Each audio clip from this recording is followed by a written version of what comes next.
India गठबंधन ने जो 14 पत्रकारों को बैन की लिस्ट निकाली, इस संबंध में आप क्या कहना चाहोगी?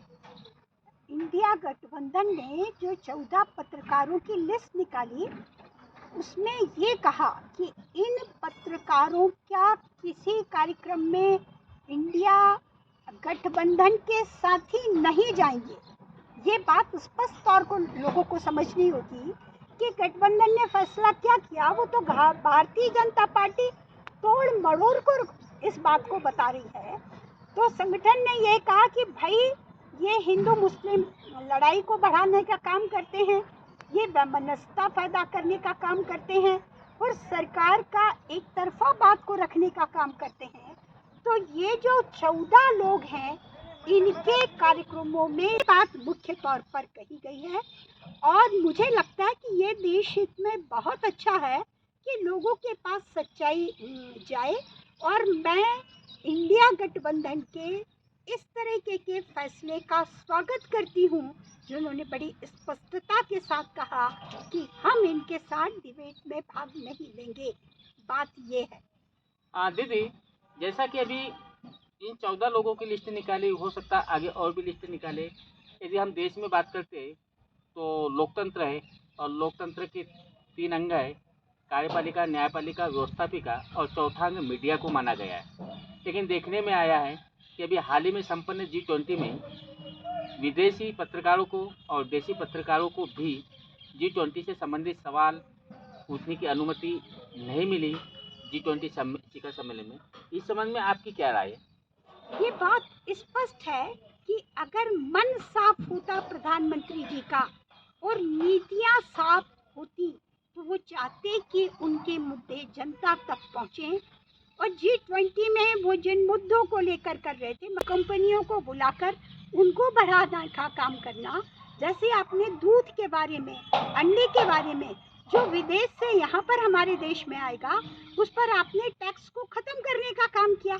और अगर पत्रकारों को के माध्यम से देश की जनता तक ये बात पहुंचती तो जनता इसका विरोध करती, इसलिए उन्होंने पत्रकारों को नहीं आने दिया और देश की जनता को गुमराह करने का काम किया।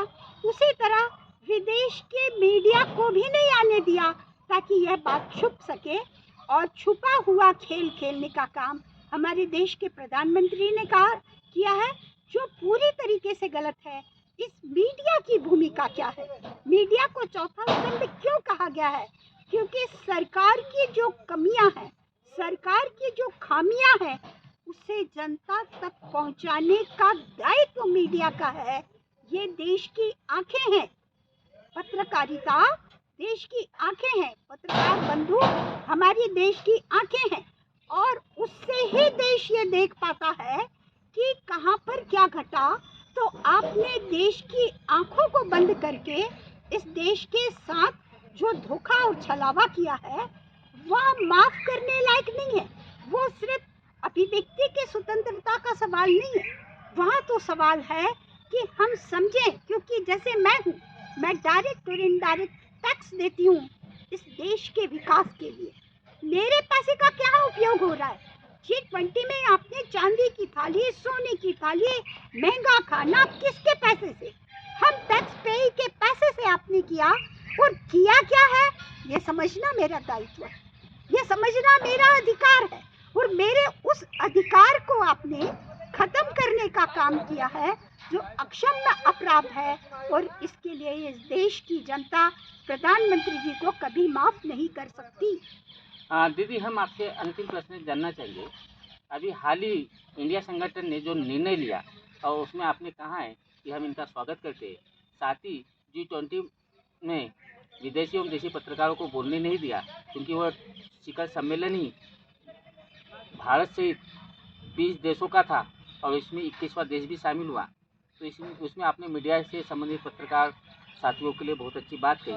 हम आपसे जानना चाहते हैं कि इस देश में ये जो मीडिया के लोगों को लेकर जो तरह तरह की चर्चा चल रही है, इस संबंध में आपकी क्या राय है? देखिए, पत्रकार मतलब जिसको मैंने कहा कि ये देश की आंखें हैं और देश समझ सकेगा, उसको देखेगा। पर अगर आप सही तरीके से नहीं निभाएंगे, क्योंकि मीडिया के भी इथिक्स है और उस इथिक्स के तहत साथियों को काम करना चाहिए।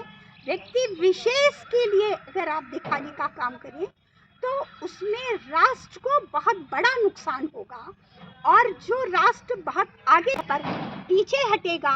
इसलिए ऐसे पत्रकार साथी जो व्यक्ति विशेष की चीज़ों को दिखाते हैं, व्यक्ति विशेष के विचार को दिखाते हैं और विपक्ष को खत्म करने की नीति को आगे बढ़ाने का काम करते हैं, बिना विपक्ष के भी देश नहीं चल सकता।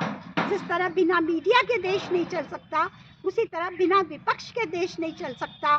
सरकारों पर अंकुश लगाने का काम विपक्ष करेगा, सरकारों के जो काम है उसको जनता तक दिखाने का काम मीडिया करेगा। इसलिए इन दोनों को अगर समाप्त करने का काम अगर इस देश की सरकार करेगी तो वह देश हित में नहीं होगा। बहुत बहुत धन्यवाद दीदी आपका कि आपने मोबाइल वाणी के माध्यम से महत्वपूर्ण अपनी राय एवं बातें साझा की। इसके लिए पुनः एक बार आपका बहुत बहुत धन्यवाद।